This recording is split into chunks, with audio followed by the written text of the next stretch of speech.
Assalamualaikum warahmatullahi wabarakatuh.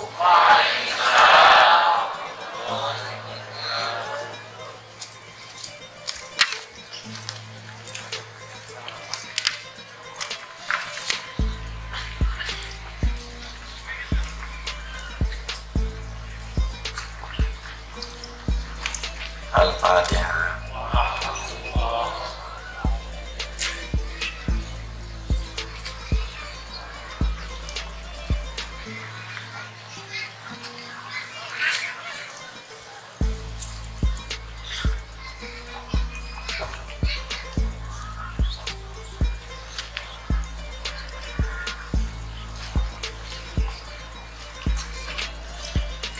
Pada malam yang berbahagia ini kita telah dapat sama-sama hadir di lapangan Kota Batam dari Aceh, mungkin lebih 500 1000 lebih dari Aceh, dan juga dari Malaysia. Bagaimana Pak penyampaian Pak Razali, lebih 60, 70, dari Jakarta lebih ada 200, dan juga dari Gorontalo saya lihat ada tadi Dr. Hamdan sebagai Wali Nangro Gorontalo, dan juga ada dari Manado kita Pak Haji Rifahi, Tengku Ahmad Tatau, dan juga Kumus, Mansar, dan istimewa ada dari Cibinong Bogor, dan juga guru kita Tuan Muhammad Saleh dari Malaysia juga ada hubungan beliau datang. Dari Pak Dede, ya, Pak Dede dengan ibu-ibu dari Sumatera Barat. Jadi kita berkumpul bersama-sama hingga kita dapat hadir tatap muka dengan Bapak Gubernur Kepulauan Riau, juga Pak Ketua DPR di Batam, dan juga dengan pengurusnya atau panitia pelaksana pengkaderan, juga dengan Wali Nangro, Wali Nangro Batam, dan juga dengan Buya Budiman, ya. Jadi baiklah, saya sampaikan latar belakang maka diadakan di Batam ini. Pada waktu pengkaderan Toyo Tasawuf Internasional, maka saya ditemui oleh MUI Batam.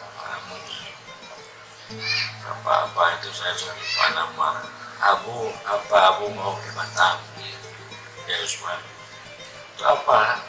Nanti di sana Abu buat itu satu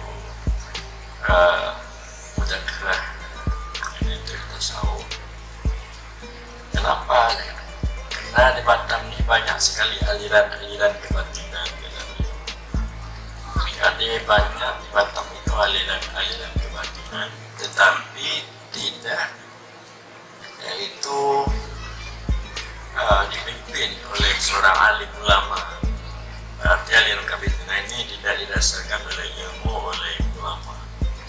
Jadi banyak aliran kebatinan, tapi tidak yang membawa aliran ini ulama.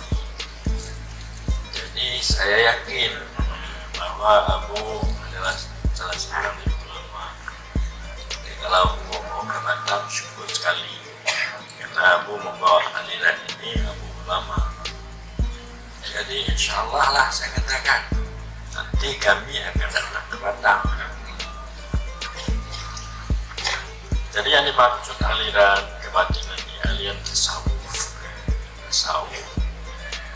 aliran tasawuf, tarekat. Bagaimana kita untuk berkemauan dekat dengan Allah, bagaimana supaya kita berakhlak yang mulia, bagaimana kita supaya dapat kita memandang wujud Allah, supaya cahaya Allah ini masuk, cahaya kasih sayangnya, cahaya kehebatannya, kebesarannya masuk dalam batin kita, sehingga kita dapat lupa selainnya. Karena kita yakin Allah itu yang menghidupkan kita, yang mematikan kita, yang memberi rezeki, yang melepaskan ikan di laut, Allah, dan juga Allah yang berikan kedudukan, pangkat, harta, hidup. Kalau kita orang yang beriman, siapa itu semua? Maka oleh karena itu kita harus bersyukur. Bersyukur artinya mengingat Allah dan sifat-sifatnya, kita melakukan taat, berbuat ibadah yang baik, mencintai Allah dan Rasul. Para hadirin hadirat sekalian, maka setelah itu saya mengutus Wali Nandro dari Jakarta untuk pergi ke Batam, menemui kawan-kawan di Batam, Pak Nur dan kawan-kawan. Iya, diadakan di Batam, itu bagaimana? Jadi sampai di sini saya dengar MUI pun sudah goyang. Makna goyang nih artinya ragu-ragu artinya ini Abu bagaimana nih MUI ragu-ragu. Makna ragu-ragu ini artinya tidak sepenuhnya untuk berkemauan membantu diadakan seminar pengkaderan. Tadi beliau melapor kepada saya, tapi tidak apa, ada ketua DPR, ada ketua DPR di Batam, Bapak Nur juga namanya. Jadi beliau sangat senang, beliau membantu. Pak Gubernur bagaimana? Membantu juga, jadi kalau sudah Pak Gubernur bantu, ada DPR dibantu. Pak Wali Kota bagaimana? Dia takut diadakan di masjid. Nanti itu banyak orang yang nantinya menjelek-jelekkan pemerintah negara, sehingga saya dipanggil ke Kapolda. Nah, katakan itu tidak, tapi itu selalu membantu negara, supaya mereka itu benar-benar orang yang dapat dipercayai. Karena tasawuf itu untuk membersihkan hati daripada sifat-sifat nafsu yang jelek. Jangan ada kedengkian, jangan ada kesombongan, jangan ada buruk sangka, jangan ada artinya hoax, yaitu berita-berita bohong. Sehingga saya di Aceh benar-benar kena undang, yang mengundang saya Polres, Abu diadakan berzikir untuk tasawuf. Jadi baik Polres di Abia, baik Polres di Nagaraya, baik Polres di Aceh Jaya, baik juga Polresta yang ada di Banda Aceh. Jadi ini belum dapat untuk diperkenalkan nanti pulang di Batam. Saya katakan itu Polres Kabupaten Aceh Singkil. Jadi Polda Polres senang dia dengan tasawuf, karena untuk menertibkan Kamtibmas ialah dengan tasawuf dan zikir. Jadi menertibkan Kamtibmas dengan tasawuf dan zikir. Jadi banyak orang yang sabu-sabu meninggalkan sabu-sabu, narkoba meninggalkan narkoba, karena sudah masuk syahya dalam hatinya. Dia sadar, dia melihat itu kesalahan-kesalahan, dia bertobat. Ya teringat bahwa hidup ini tidak selamanya, hidup akan mati, Jadi ada yang menangis. Jadi begitu. Banyak yang fasik jadi taat, yang jahil mencari ilmu. Sehingga saya buat di seluruh Aceh posko-posko ini tempat kumpul-kumpul untuk membahas ilmu ketasawufan, untuk memperbaiki nafsu. Karena nafsu ini jelek adalah nafsu amarah, jadi ditingkatkan supaya menjadi nafsu lawamah, tingkat mulhamah, tingkat kepada nafsu mutmainnah. Jadi tingkat cinta ini di nafsu mutmainnah. Dapat berakhlak yang bagus, tidak percaya keberadaan Allah masuk ke dalam hatinya, hilang weswa. Jadi kalau di dasar nafsu mutmainnah, dasar cinta, maka kita mudah untuk melakukan amal-amal yang baik. Sebagaimana penyampaian tadi oleh Sekjen dari tasawuf ASEAN, cinta itu adalah perpaduan daripada kemauan dan rasa dekat. Jadi cinta adalah perpaduan daripada kemauan dan rasa dekat. Kemauan ini didasarkan kepada pengetahuan, maka baru kita berkemauan. Rasa dekat itu ini adalah didasarkan kepada tajalli, terlihat cepat-cepat kebaikannya. Saya tahu saya umpamanya si Fatimah, seorang perempuan yang salehah, itu ilmu. Kemudian saya berkemauan untuk dekat dengan Fatimah. Terlihat saya sifat-sifat kebaikannya si Fatimah, maka saya berjinak-jinak. Artinya makna berjinak-jinak ini mau ngomong, mau ngobrol, lalu saya bercita-cita, hai Fatimah, maukah kamu saya sebagai suamimu? Ini ya. Itu ibu-ibu cinta aja. Jadi begitu juga kita dengan Allah, kan? Kita tahu bahwa Allah itu orang menciptakan alam semesta, menciptakan kita semua, memberi rezeki. Adakah berteman Allah membuat dunia langit ini dengan orang lain? Apakah berteman Allah membuat kita dengan ibu ayah kita? Tidak. Adakah berteman Allah untuk menjadikan Pak Gubernur sebagai gubernur? Tidak. Maka nampaknya Allah itu penyayang sekali. Jadi setelah kita tahu, maka kita dekat, berkemauan dekat. Terlihat kita kebaikan, kebagusan, kebaikan Allah. Maka dengan demikian, di samping kita hadir di hadapan Allah, kita lalai memandang, menyaksikan perbuatan sifat dan wujudnya. Hilang kita. Artinya tidak teringat kita kepada alam semesta. Inilah yang dimaksud dengan tauhid nirvani. Inilah yang dimaksud dengan ketuhanan yang maha esa. Jadi negara kita didasarkan kepada ketuhanan yang maha esa. Bahwa memerdekakan negara ini Allah tidak berteman dengan kita. Kalau bukanlah umpamanya negara ini dulu, Jepang itu dibom oleh oleh Amerika sehingga Jepang lari dari negara kita ini, kita belum tentu merdeka. Walaupun bagaimana usaha kita belum tentu merdeka. Ini adalah rahmat Allah.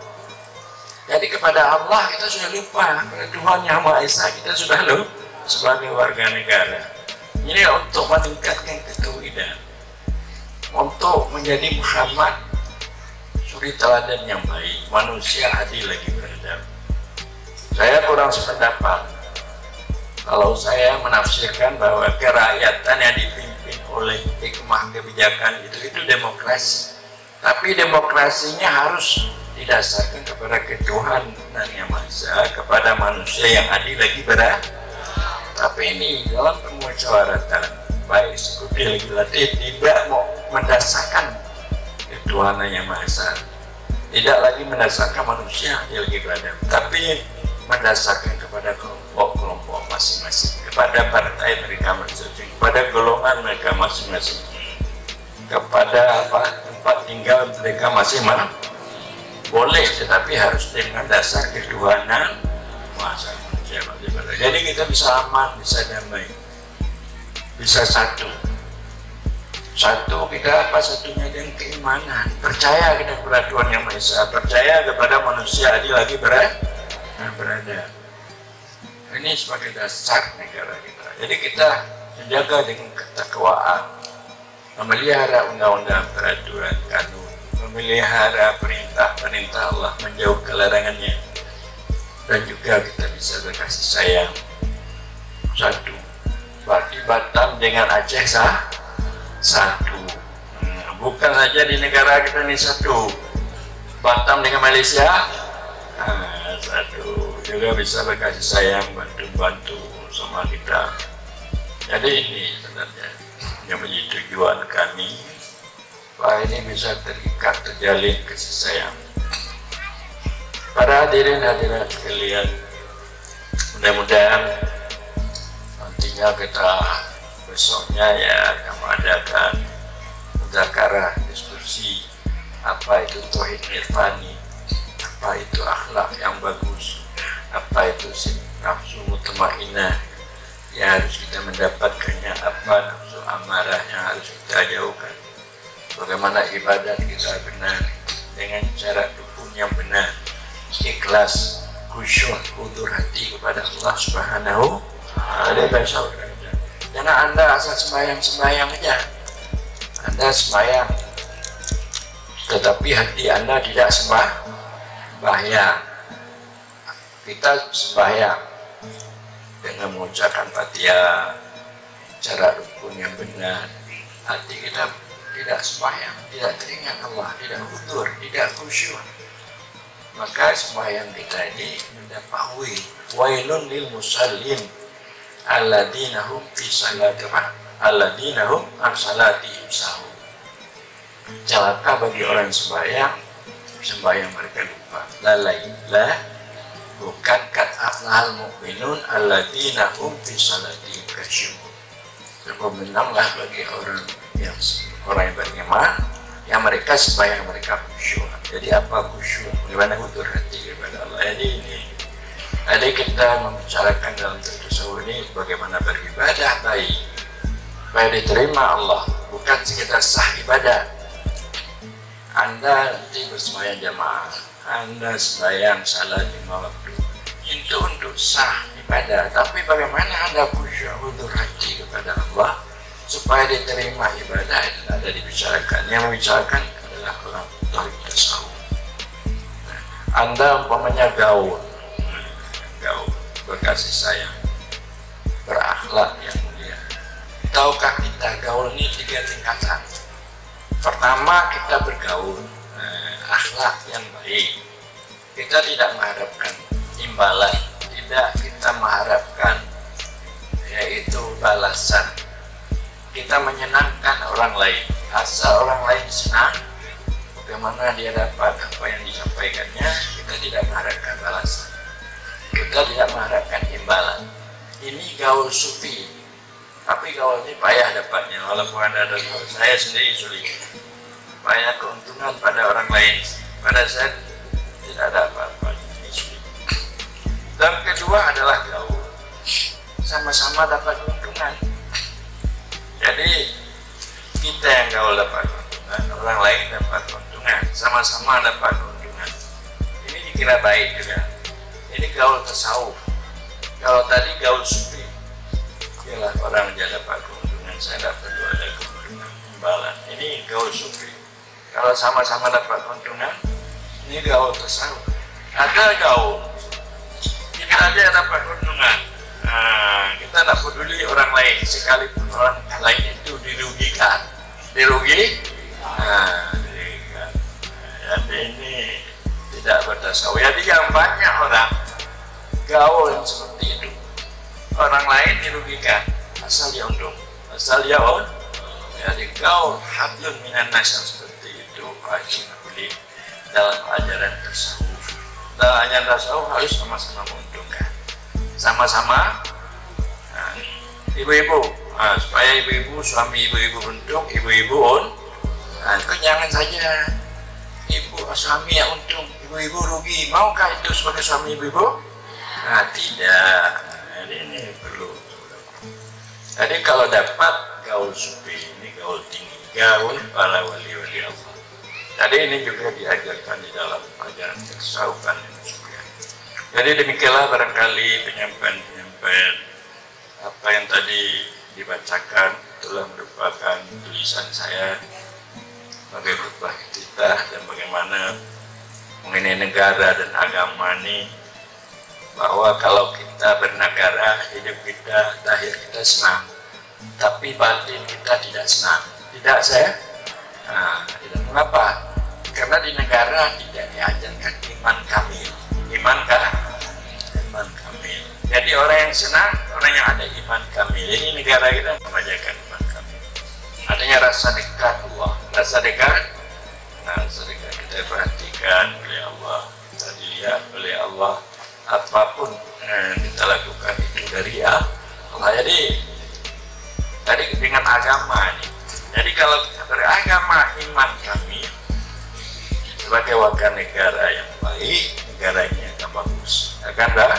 Tidak ada korupsi, tidak ada narkoba, tidak ada penyeleweng menyalahkan jabatan, ya, menyalahkan pergunakan jabatan. Seperti kami di Aceh lah dulu, tapi di Batam ini tidak. Di Batam orang bagus-bagus semua, orang baik-baik semua, pemerintah baik, rakyatnya baik. Amin. Nah, demikianlah Allah. Assalamualaikum warahmatullahi wabarakatuh.